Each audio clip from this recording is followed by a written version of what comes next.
ભાગીદારી ભાગીદારી ભાગીદારી બહુ નડે છે આ ભાગીદારી. કારણ કે ભાગીદારીનો ભાગ એક આખો. એમાં શું તો ખબર છે કે પેલા ભાગીદારીને સમજો, પછી એમાં ભાગીદારનો પ્રવેશ, ભાગીદારની નિવૃત્તિ, પછી પાછું ભાગીદારી પેઢીનું વિસર્જન.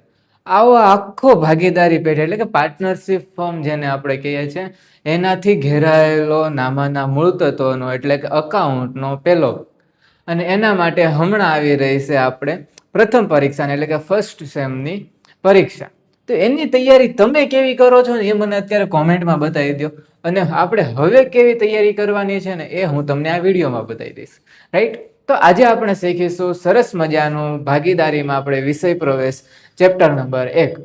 હવે એમ થશે ચેપ્ટર નંબર 1 તો એટલું બધું મોટું છે ને, પણ ચેપ્ટર નંબર 1માં એવી કેટલીક વસ્તુઓ છે જે તમને આગળના દાખલાઓમાં પણ કામ લાગે એવી છે. જેમ કે ઉપાડ પર વ્યાજ ગણવું, મેનેજરને કમિશન કઈ રીતે આપવું, પછી મૂડી ખાતા વગેરેની છે. તો આપણે શરૂ કરી દઈએ ભાગીદારી પ્રવેશ. તો એ પાઠ છે 1. રેડી? નામાના મૂળ તત્વો.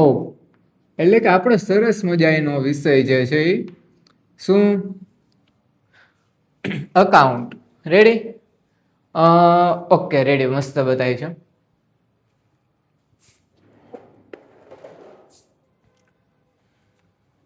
અકાઉન્ટ રે એમાં પણ આપણે કયું ચેપ્ટર જોવાનું છે? તો કે ભાગીદારી વિષય પ્રવેશ. ચેપ્ટરનું નામ સરસ મજાના બીજા અક્ષરે લખું છું.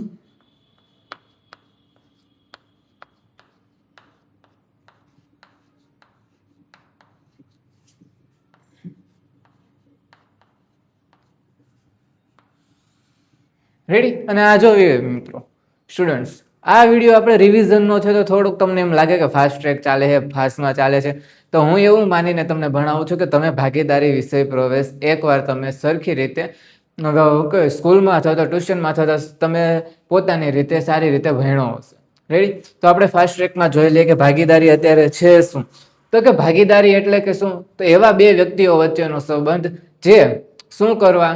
બધા વતી કોઈ એક દ્વારા અથવા તો બધા દ્વારા ચલાવાતા ધંધાને આપણે શું કહીશું? ભાગીદારી. અને ભાગીદારીમાં કોઈ એક ભાગીદાર છે, જેમ કે કોઈ વ્યક્તિ જે છે વ્યક્તિગત રીતે ભાગીદારીમાં જોડાય છે, તો તે એક વ્યક્તિને આપણે શું કહીશું? ભાગીદાર. રેડી? તો એની સિમ્પલ વ્યાખ્યા છે. વ્યાખ્યા શું કહે છે? તો વ્યાખ્યા તમને કોઈક પૂછી લે કે ભાઈ હવે ભાઈ ભાગીદારી શું? કેમ કે હવે તમે કોઈકને પૂછે, મહેમાન આવ્યા છે તમારા ઘરે મહેમાન આવ્યા છે ને એમ કે શું લખ્યો કે અકાઉન્ટ. અકાઉન્ટમાં શું લખ્યો? તો કે ભાગીદારીના હિસાબો. કેમ કે ભાગીદારી એટલે શું? તો ત્યારે તમે શું એને આન્સર આપો છો? તો કે ભાગીદારી એટલે શું? તો કે એમ કહેવાનું ભાગીદારી એટલે શું? તો કે ભાઈ ભાગીદારી એટલે કે એવા બે વ્યક્તિઓ વચ્ચેનો સંબંધ. કેટલા વ્યક્તિ? તો એ તમને ખબર હોવી જોઈએ. ભાગીદાર કહે છે તો ભાગીદાર કઈ એક વ્યક્તિ હોઈ શકે નહીં, ઓછામાં ઓછા બે વ્યક્તિ તો હોવા જ જોઈએ. તો એટલા માટે શું કહીશું? એવા કેટલા? તો કે એવા બે વ્યક્તિઓ વચ્ચેનો સંબંધ. વ્યક્તિઓ વચ્ચેનો સંબંધ. અક્ષર થોડાક નાના લાગે છે, મને નાના લાગે એટલે તમને નાના જ લાગતા હશે. કઈ નહીં, નેક્સ્ટ અક્ષર એટલે કે બીજું વાક્ય છે ને થોડાક મોટા અક્ષર લખી દઈશ. એવા બે વ્યક્તિઓ વચ્ચેનો સંબંધ જેમાંથી શું? જેમાંથી બધા દ્વારા અથવા તો બધા વતી કોઈ એક દ્વારા. બીજો પોઈન્ટ શું છે? બધા દ્વારા અથવા બધા વતી કોઈ એક દ્વારા ચલાવાતા ધંધાનો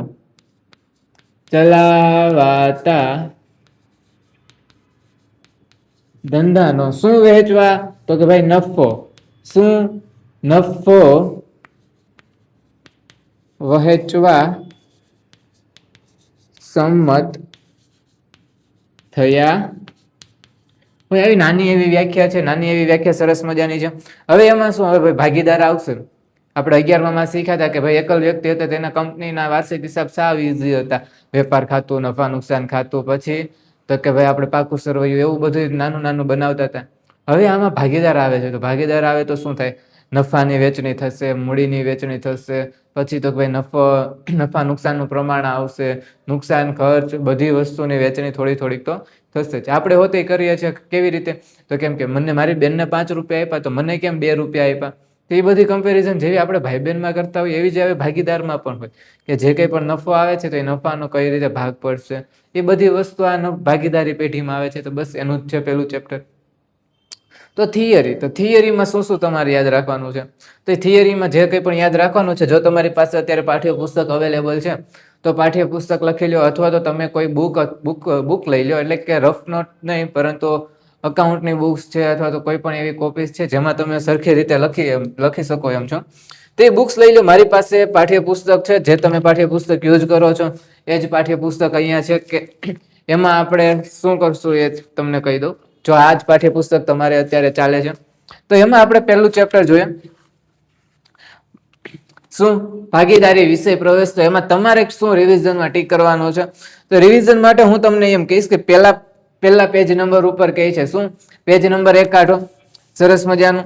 એમાં ભાગીદારીનો અર્થ મેં તમને કહી દીધો, રેડી. હવે એમાં ભાગીદારીના અર્થમાં તમે જોશો શું, ભારતીય ભાગીદારી કાયદા કલમ 1932 ની કેટલી, 4થી કલમ.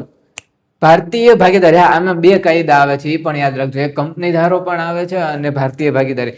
કંપની ધારામાં શું હોય, આપણે કેટલા પ્રમાણમાં એટલે કે કેટલા ભાગીદારોની સંખ્યા હોય એ નક્કી કરવામાં આવે છે. અને ભારતીય ભાગીદારી કાયદા 1932 ની કલમમાં શું કહે છે, તો કે એમાં આપણને અર્થ આપવામાં આવ્યો છે. તો આ જે અર્થ મેં લખીને દીધો અહીંયા, એ કયા કંપની ધારામાં, તો કે ભાઈ Indian partnership act 1932, ready. Indian partnership act 1932 એટલે કે ભારતીય ભાગીદારી કાયદો 1932. એમાં શું કીધું હતું કે ભાઈ આપણને ખ્યાલ છે ભાગીદારી એ એવા વ્યક્તિઓ વચ્ચેનો સંબંધ છે કે જેઓ બધા દ્વારા અથવા તો બધા વતી કોઈ તેમાંથી એક દ્વારા ચલાવાતા ધંધાનો શું, તો કે ભાઈ નફો વેચવા સંમત થયા હોય. હવે પાઠ્યપુસ્તકમાં થોડુંક નીચે તમે જોવો છો ને તો એમાં તમને હજી એક વસ્તુ દેખાય છે, ભાગીદારીના લક્ષણો. શું, ભાગીદારીના લક્ષણો. હવે ભાગીદારીના લક્ષણો કઈ રીતના હશે, શું ભાગીદારીના લક્ષણો કઈ રીતના હશે, તો કે એવું કઈ નહીં હોય એમાં કે ભાઈ હાથીને તમને એક્સપ્લેન કરવા કે હાથીને એક્સપ્લેન કરતો, હાથીને એક્સપ્લેન એમાં શું કરે, હાથીને 2 પૂંછ હોય, એક જ પૂંછ હોય ને 2 દાંત હોય, 4 પગ હોય, 2 મોટા કાન હોય અને 1 લાંબી સૂંઢ હોય. તો આવી રીતે આપણે આના લક્ષણો જોશું નહીં. આમાં લક્ષણો શું હોય, તો કે ભાગીદારી અસ્તિત્વમાં સાથી આવે. તો ભાગીદારી અસ્તિત્વમાં આવે કરારથી. શાનાથી, કરારથી અસ્તિત્વમાં આવે. એક્ઝામ્પલ તરીકે માની લો કે તમે અને તમારા કોઈ ફ્રેન્ડ છે, બંને બિઝનેસ કરો છો, તો બિઝનેસ ડાયરેક્ટ એમના સ્ટાર્ટ નહીં કરો, એના માટે થોડીક ઘણી તમે નીતિ નિયમ લેશો. શું કે ભાઈ તારે આટલા પૈસા લાવવાના, હું આટલા પૈસા લાવીશ. પછી તો કે આપણે કયા પ્રોડક્ટનું આપણે સેલિંગ કરવાનું છે, અથવા તો પ્રોડક્ટનું સેલિંગ આપણે ડાયરેક્ટ કરશું અથવા તો એનું મેન્યુફેક્ચરિંગ આપણે કરશું. એ બધી વસ્તુ આપણે કરાર દ્વારા અથવા તો મૌખિક રીતે આપણે નક્કી કરતા હોય છે, અને એ શરતો નક્કી કરીએ એને કહેવાય કરાર, રેડી. તો એ કરારથી અસ્તિત્વમાં આવે છે. ને કરારના હવે 2 પ્રકાર છે, એટલે કે આપણે 2 કરાર દ્વારા તમે આપણે ભાગીદારી અસ્તિત્વમાં લાવી શકો છો, એક મૌખિક અને બીજું લેખિત. હવે એમાં પણ વધુ ઇચ્છનીય કરાર કયો છે, મૌખિક કરાર. કયો, મૌખિક કરાર. એવો ઈ જ છે ને, કયો સર તમે તો આવડતું હશે ને, એ ભૂલવાડી દેશો. ના યાર, મારે તમારે ચેક કરવાનું હોય કે તમે જે ભણ્યા છો એમાં તમને કેટલું યાદ છે. હવે મેં મૌખિક કરાર કીધો ને તમે માઇન્ડમાં આમ કહો મૌખિક કરાર, હા, તો એ પૂરું. પણ ખરેખર આવે કયો, લેખિત કરાર. હા, કેમ કે અત્યારે હું જે છે તમને આમાં મારા આખા વિડીયોમાં જોજો, એક વસ્તુ હું છે ને તમારી માટે હિડન ટોપિક એવો રાખીશ કે જે ખોટો હશે. એ તમારા આખા વિડીયોમાં તમારે ચેક કરીને મને કોમેન્ટમાં કહેવાનું કે સર આ વસ્તુ હતી, કે એ તમારા માટે ચેલેન્જ રહેશે. તમને ક્યાંય આમ ફીલ થશે જ નહીં, હા, કે એ વસ્તુ ખોટી છે કે સાચી છે. એ વસ્તુ તમારે આખા વિડીયોમાં ગોતીને મને કોમેન્ટમાં કહેવાની છે, જ્યાંથી મને ખબર પડે કે તમે કેટલા સાચા છો અને તમારું કેટલું ધ્યાન છે ને આપણા ચેપ્ટરની અંદર હતું, રેડી. તો એમાં શું કહે, તો ક્યાંથી અસ્તિત્વમાં, એ તો કહી દો. હા, એ હું તમને ડાયરેક્ટ કહી દઉં છું કે એ આવે લેખિત કરાર. કયો, લેખિત કરાર વધુ વિશ્વસનીય છે. શા માટે, તો કે ભાઈ લખેલું હશે તો તમે પ્રૂફ કરી શકશો. હવે તમે એમ કહેશો કે ભાઈ મારા ભાઈબંધે મને કીધું તું કે તું 70% પ્રોફિટ રાખજે અને અત્યારે ખાલી 50%ની કહે છે, તો તમે એને પ્રૂફ કઈ રીતે કરશો કે તમારા ભાઈબંધે એમ કીધું હતું કે તમે 70% પ્રોફિટ રાખજો. હવે એ કોર્ટમાં જશો ત્યાં એમ કહેશો જજ એણે મને આ ટાઈમે મને કીધું તું, કસમ ખાઈને કહું છું, નહીં કીધું તું, કોની કસમ? તો ઈની કસમ ખાઈને કહું છું, પણ કીધું તો તું જ. તો હવે જજ કસમથી માનશે નહીં. એને પ્રૂફ જોશે, અને પ્રૂફ કઈ પણ ચાલે, વિડીયો ઉતારી લ્યો તો પણ ચાલે, પણ હા, પણ એને પ્રૂફ કરવું એ તમારા માટે આવશ્યક છે. અને એ ક્યારે, જો તમે એનો લેખિત કરાર બન્યો હોય સરસ મજાનો, 20 રૂપિયાનો, 30 રૂપિયાનો, 500 રૂપિયાનો, 1000 રૂપિયાનો, લાખ રૂપિયાનો, એટલા બધા નહીં, નોર્મલ સ્ટેમ્પ પેપર જે અત્યારે અવેલેબલ હોય એ સ્ટેમ્પ પેપર પર તમે કરાર લખી લ્યો છો, મારું નામ શું છે તમને ખબર છે? નથી ખબર? કહી દો, મારું નામ શ્રી શ્રી શ્રી શ્રી શ્રી શ્રી નહીં, તમે લખી નાખજો, અને તમારું નામ, એ બે ભાગીદારના નામ, પછી નીચે આપણે જે કંઈ પણ કન્ડિશન મીન્સ કે જે કંઈ પણ શરતો હોય એ શરત લખશું કે અમે બંને અડધી અડધી મૂડી લાવશું આ જગ્યાએથી, આ શું કહે પ્રોડક્શન મીન્સ કે આપણે ખરીદી કરશું કાચા માલની, પછી એને તૈયારમાં રૂપાંતર કરશું અને પછી ગ્રાહકોને વેચશું. તો એ બધી કંઈ પણ શરતો નીચે હશે ને એમાંથી કેટલા ટકા પ્રોફિટ કોણ રાખશે એ બધું નક્કી કરશું, કોણ કઈ રીતે શું કહે ધંધામાં પોતાનું યોગદાન દેશે, એ બધી શરતો આપણે એમાં લખશું, અને છેલ્લે કોની, મારી અને તમારી બંનેની સિગ્નેચર લઈ લઈશું. જ્યારે પછી તમે મને કહેશો કે સર તમને પૈસા મળશે નહીં પ્રોફિટમાંથી, તો પછી હું શું કરીશ? કોર્ટ પાસે જઈશ, સ્ટેમ્પ પેપર બતાવીશ, કોર્ટને જઈને કહીશ કે જો આમાં આની સિગ્નેચર છે. હવે ત્યારે એમ કહેશો સર મેં તો અંગૂઠા છાપું, મુझे તો પढ़ना ही नहीं आता. તમે એમ કહો મને તો સહી કરતા જ નથી આવડતું જજ, તો શું થાય? વારો પડી જાય. 12મું ભણો અને સહી કરતા નથી આવડતું, કઈ વાંધો નહીં, આપણે પહેલો ટોપિક જોઈ લે, મારે રિવિઝન કરાવવાનો હતો. આ તો અકાઉન્ટ વિષય જ એવો હોય ને, તો રિવિઝનમાં પણ છે ને એવું મજા આવે ને, ડિટેલમાં કહેવાનું ઓટોમેટિક મન જ થઈ જાય. એક ટોપિકમાં વધારે વાર લાગી ગઈ. નફાનો હેતુ તો બિઝનેસ શા માટે કરો? સેવા કરવા. મારી પાસે આજે બહુ ટાઈમ છે, લાઈન બિઝનેસ કરો, એવું કરશો નહીં. નફાનો હેતુ હોય યાર કે મને પ્રોફિટ જોઈએ છે, મારે પણ મારા શોખ પૂરા કરવા છે, મારું નામ પણ આવતીકાલે કોની સાથે? મોટા ભાઈ સાથે કમ્પેરિઝનમાં હોય કે ભાઈ આપણે કરોડપતિ છીએ. તો નફાનો હેતુ તો બધા બિઝનેસમાં હોય જ છે, અને નફાનો હેતુ ન હોય તો એ બિઝનેસ કહેવાય નહીં. એટલા માટે નફાનો હેતુ એના લક્ષણ છે. પછી આવે છે કાયદેસરનો ધંધો. હવે આમાં તમને એમ થતું હશે કે કાયદેસરનો ધંધો એ લક્ષણમાં શા માટે લીધું? તો એ એટલા માટે લીધું કે તમે કોઈ પણ કરાર કરો છો ને, તો તમને ખ્યાલ હોય કે ભાગીદારી કાયદેસર રીતે એ જ આપણે અસ્તિત્વમાં ગણાશે જે કાયદેસરનો ધંધો કરતા હશે. પછી તમે ઓલી વસ્તુનો ધંધો કરો. ઓલી એટલે એવી વસ્તુ કે જે તમારા માટે અનલીગલ છે, કે અત્યારે આપણે સરકારે એ વેચવાની લાયસન્સ કોઈને અથવા તો અનુમતિ કોઈને આપેલી નથી. એ વસ્તુનો તમે ધંધો કરો છો તો એ ગેરકાયદેસર થયું. એમાં તમે પાર્ટનર બનો છો ને એમાં પછી એમ કે ભાઈ મારા ભાઈબંધે તો મને આટલું કમિશન કીધું હતું પણ અત્યારે નથી દીધું, તો તમે પછી જજને જઈને કહો જજ શું મારા ભાઈબંધે મને છે ને આ લાલ પાણી વેચવાના એમ કીધું હતું કે તું અને હું બંને આ વેચીશું લાલ પાણી મીન્સ લાલ પાણી એટલે ઓલું આવે ને જ્યુસ રોજનું એ કહું છું, એ બધું વેચવાનું કીધું હતું. પણ અમે બંને પ્રોફિટ લાટશું, એ તો અમે બંને માનીએ કે ભાઈ પ્રોફિટ લાટશું, પણ હવે એમ કહે છે કે હું પૈસા તને નહીં દઉં, તો મારે એની પાસેથી મારા ભાગમાં જે કે પણ નફો આવતો હતો લેવાનું. તો જજ શું કરશે? પહેલા તો તમને બે નાખશે. એવી વસ્તુ કરવાનો એ ધંધો કાયદેસરનો નથી. એટલા માટે કાયદેસરનો ધંધો એ ભાગીદારીનું લક્ષણ છે. પહેલું લક્ષણ આપણે જોયું એ શું? તો કે કરારથી અસ્તિત્વમાં આવશે. બીજું લક્ષણ જોયું એ શું? બીજું લક્ષણ નફાનો હેતુ, અને ત્રીજું લક્ષણ અત્યારે આપણે જોયું એ કાયદેસરનો ધંધો. ચોથું લક્ષણ આમાં શું કહે છે? એકબીજાનો એજન્ટ મીન્સ જીન હોય ને, ચિરાગમાં જીન આવે ને, એ જીન્સ કેવું કરે તો કે ભાઈ ઓલા વ્યક્તિ છે ને કામ કરતો હોય, ભાઈ ચલ આપકી कौन सी 3 ઈચ્છા है, हम आपकी 3 ઈચ્છા પૂરી करेंगे आका. તમારી કઈ 3 ઈચ્છા છે? પહેલી ઈચ્છા, પહેલા તો અકાઉન્ટ સ્ટેટ નીકળી જાય એવું અરે કોમર્સ રાખ્યો ને અકાઉન્ટ સ્ટેટ નીકળી જાય તમારી. અચ્છા હાલ મને કોમેન્ટમાં તમે જણાવજો. કોમેન્ટમાં શું જણાવવાનું છે ખબર? કે આ જીન તમને મળી જાય તો તમે શું કરો? તમે એની પાસે શું કરાવો? એ મને છે ને તરત કહેજો. કાંઈ નહીં, ખાલી 12માં એક 150-200% આવી જાય ને તો હાલી જાય ને. જીનની ખાલી એક જ ઈચ્છા છે, પછી આપણે લડી લેવું 150-200%. એવું પતે નહીં, કઈ નહીં. હા, અને હા, જો હું જે કંઈ પણ બોલતો જાઉં છું ને અહીંયા પાછળ કઈ પીપીટી કે સ્ક્રીન બીન કઈ નથી, ઓરલી કહું છું. એટલે તમે લખવું હોય તો લખતા જાજો, પાઠ્યપુસ્તક ખોલો તો પણ વાંધો નહીં, હું પણ પાઠ્યપુસ્તકમાંથી જ ભણાવું છું. હા, અને જે લખવાની જરૂર હશે તે હું લખતો જઈશ, જે દાખલા તમને કહેવાની જરૂર હશે હું કહેતો જઈશ. રેડી? એટલે તમે ટીક વગેરે કરતા જાજો, કારણ કે ડિટેલ્સમાં નહીં પણ પાઠ્યપુસ્તકને પ્રથમ મહત્વ આપીને આપણે આ લેક્ચર કન્ટિન્યુ કરીશું. રેડી? એકબીજાના એજન્ટમાં ખ્યાલ આવી ગયો. હવે આપી છે સભ્ય સંખ્યા. તો સભ્ય સંખ્યા વધુમાં વધુ હું પહેલા નહીં પૂછું, પહેલા પૂછીશ ઓછામાં ઓછી કઈ છે. એ તો ખબર જ હોવી જોઈએ કે ઓછામાં ઓછી ભાગીદારીમાં કેટલી હોય. 2 તો હોવી જ જોઈએ. 2 હોવી જોઈએ ને, ત્યારે જ ભાગીદારી થશે. નહીતર ભાગીદારી તમે કહેશો કઈ રીતે? ઓછામાં ઓછી 2. અને પછી જો તમે જેમ મેં તમને આગળ જ કીધું હતું કે આપણે કંપની ધારો આવશે, કંપની ધારો આવી ગયો ને, કંપની ધારો કયો તો કે એમાં પણ તમારે એક વસ્તુ યાદ રાખવાની છે, કંપની ધારા 2013 ની કલમ અને આગળ ક્યાંક આવશે કંપની ધારા 2014 ની. જોજો. રેડી? તો એમાં શું કહે છે?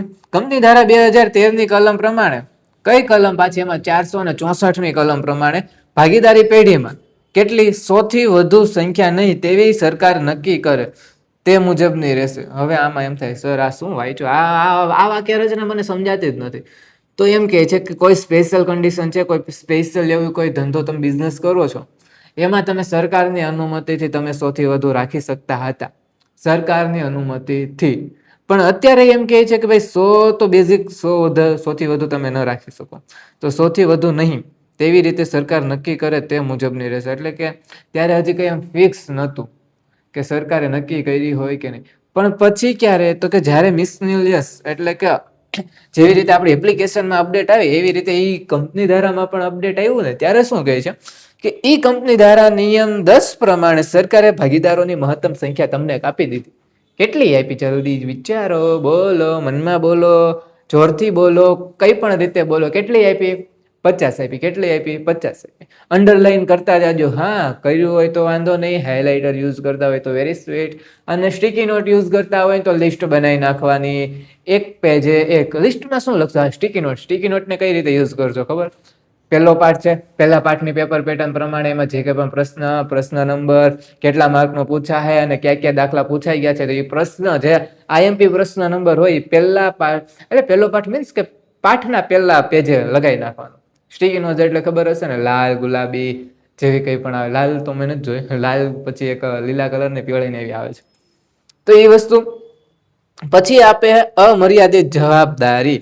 હવે જવાબદારી મીન્સ તો એમ કે તમારે 5-6 છોકરા સાચવવાના, પછી તો કે ભાઈ એને ભણવાનું, એવી બધી જવાબદારી આવશે નહીં. જવાબદારી મીન્સ કે લેણું થતું હોય, અમર્યાદિત લેણું થઈ જાય. શું લેણું? એટલે કે આપણે કોઈકને પૈસા દેવાના વધુ પડતા બાકી રહી જાય. એમાં કઈ લિમિટેશન ન હોય કે તમે 50 લાખ ઊંચીના લઈ શકો, આટલાની લોન લઈ શકો. એમ ભાગીદારીમાં કોઈ પણ લિમિટેશન નથી. પણ હા, એ શા માટે અમર્યાદિત છે? તો અમર્યાદિત એટલા માટે છે કે તમે મૂડી તરીકે લાવ્યા હતા કેટલા? તો કે ભાઈ 5 લાખની તમારી પાસે બિલ્ડિંગ હતી, બંને ભાગીદારે. કેટલાની? આ 5 લાખની બિલ્ડિંગ, અને એમાં પ્લસ 2 લાખ મૂડી. થયા કેટલા? ઓલરેડી થયા કેટલા? તો તમારી પાસે ઓલરેડી છે ખાલી 7 લાખ. કેટલા? 7 લાખ. તો હવે પછી શું થાય? તો હવે તમારી પાસે હશે શું? 10 લાખનું લેણું. હા, તમે બહુ બધી વસ્તુ કરીને એમાં 10 લાખનું લેણું થઈ ગયું. લેણું મીન્સ કે તમારે 10 લાખ કોઈકને આપવાના બાકી છે. તો હવે તમારી પાસે ઓલરેડી રોકડ ને મૂડી બધી વસ્તુ થઈને 2 લાખ હતી, અને એમાં 5 લાખનું ખાલી મકાન હતું. તે બધી વસ્તુ વેચી કાઢવી દીધી, તોય તમે છેવટે કેટલા ભરી ગયા? 7 પૂરા ભરી ગયા. કેટલા ભર્યા? 7 ભરી ગયા. હવે તમે એમ કહેશો કે હજી મારે બાકીના 3 હું ક્યાંથી કાઢીશ? 8, 9 ને 10 એટલે 3 ક્યાંથી તમે કાઢશો? એ તમારે ઘરેથી આપવાના, ઘરના ખીચામાંથી આપવાના. હા, એ અમર્યાદિત જવાબદારી એટલે એવું. તમે એમ કંપનીઝ એક્ટની જેમ જોશો કે ભાઈ એમાં સેપરેટ લીગલ એન્ટિટી છે, એટલે તમારે શું કહેવાય, કંપનીના માથે જેટલું દેવું થાય એ કંપની ચૂકવશે. આપણે એની સાથે કંઈ નહીં, આપણે જેટલા પૈસા રોકાતા એટલા ચૂકવી દઈ દીધા, બસ. બીજું કંઈ વસ્તુ આવશે નહીં, ઘરે કોઈ આવશે નહીં. પણ જ્યારે ભાગીદારી ખોલશો ત્યારે તમારે ઘરના દરવાજે ટક ટક કરીને પણ આ કહેશે કે લાવો મારે 3 લાખ બાકી હતા ઈ. હા, અને આમાં પણ જો કન્ડિશન કેવી છે, આમાં પણ જો તમારો ભાઈબંધ, જોજો, તમારો ભાઈબંધ તમને મૂકીને છટકી ગયો એટલે 3 લાખ તમારા એકલાની માથે.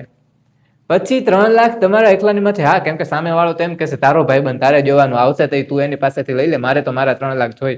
અને હા, એ તમારે દેવા પણ પડે. પછી જે કંઈ પણ આપણે પાર્ટનરશિપ એક્ટ ને કોન્ટ્રાક્ટ એક્ટ ને એના કંઈ પણ ફોર્મ્યુલા લાગતા હોય કે તમે ઇન્સોલ્વેન્ટ જાહેર થાવ, પછી નાદર જાહેર થાવ, તમને કોઈક એવી રીતે છેતરીને વયું ગયું છે, તમને જે કોન્ટ્રાક્ટ થયો એનો ખ્યાલ નહોતો, તે બધા સાઈડ ઇફેક્ટ છે. પરંતુ જો એવું કંઈ ન હોય તો બધી વસ્તુ આવશે, બધી પોટલી તમારા.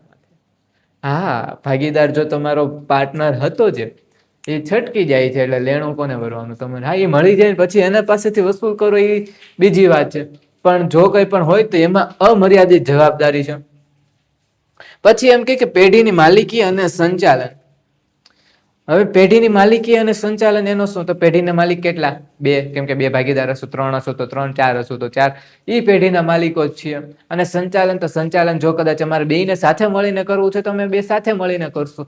અને એમ કે ભાઈ તારી પાસે સંચાલનમાં કંઈ નથી, ભાઈ તું ભાઈ વાત કરતા કરતા ક્યારે બાંધવા મળી ખબર ન પડે, કસ્ટમરને માર્યું હોય તો, કસ્ટમર હારે ન કરવાનું કર્યું હોય તો, બાંધી લીધું હોય તો, એટલા માટે હું કસ્ટમર હારે ડીલ કરી લઈશ, તારે કરવાની જરૂર નથી. એવી રીતે હું એકલો સંચાલન કરું અને મારા પાર્ટનરને ખાલી એમ કહું કે તું બેઠો બેઠો એસીની હવા ખા, તો પછી સંચાલન અમે એક કરી શકીએ. પછી એમાં 2 ને કરવું હોય તો 2 કરી શકીએ. થર્ડ કોઈ પર્સનને અમે પગાર તરીકે રાખીએ કે અથવા તો કમિશન તરીકે રાખીએ કે ભાઈ એની સ્કિલ, કોમ્યુનિકેશનની સ્કિલ સારી છે, અકાઉન્ટ સરખા સંભાળી શકે, જાહેરાત કરવાની સ્કિલ સારી છે, તો એ ત્રીજા પર્સનને કોઈકને રાખીએ તો એ પણ અલગથી રેડી. તો એ બધી વસ્તુ એમાં આપણે એડ કરવાની આવશે. તો તમારા માટે લક્ષણો આઈએમપી હતા તો આઈએમપી બધી વસ્તુ છે, કારણ કે તમારે આવી જશે એમાં MCQમાં ને 1-2 વાક્યના પ્રશ્નોમાં પ્રથમ સત્રનું કહું છું. ઓકે, બસ. પછી વસ્તુ આગળ જે આપી છે કરારનામામાં કઈ કઈ વસ્તુ લખવાની, તો એ તો તમને હાથી પર નિબંધ લખતા આવડે કે નહીં? બસ એવો ભાગીદારી પર નિબંધ લખવાનો. ભાગીદારી પર નિબંધ કઈ રીતે લખો? ભાગીદારીના નામ, પછી તો અંદર ભાગીદાર છે એના નામ, એના સરનામા, ભાગીદારના પ્રકાર, બસ એવું. આપણે હાથી પર નિબંધ લખવાનો હોય તો શું લખો?